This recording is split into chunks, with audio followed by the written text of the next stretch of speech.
社会师怀疑要毒互人乌食乌，查甫人举武士刀杀死人。这是桃园半暝，一个29岁查甫人要去对方厝内要甲人讨钱，结果煞互人杀死刀，一个大饼货不幸无命。警察派快打部队赶来到现场，这个嫌疑犯也搁伫咧现场乱搜，直接互警察带转去警察局。上新的监视器画面嘛已经找到。 路边一名男子手拿武士刀不断挥砍，另一名男子惨遭砍伤，想要逃跑却不小心跌倒，持刀男子竟发了狠似的继续冲上前狂砍，对方被砍到浑身是伤，站都站不稳，没多久直接倒地，奄奄一息。持刀男见闯祸了，吓得拔腿就跑。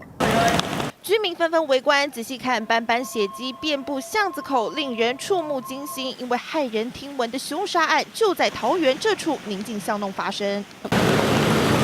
警方围起封锁线，不放过蛛丝马迹，还找到一把武士刀，被害人脖子中4刀，倒卧血泊，伤重不治。整起意外疑似买毒黑吃黑，引爆杀机。警方获报以后啊，立即成立这个快打部队啊，3分钟。 内啊，前往这个现场啊，将这个叶显逮捕到啊，现场并扣得这个行凶的50刀1把。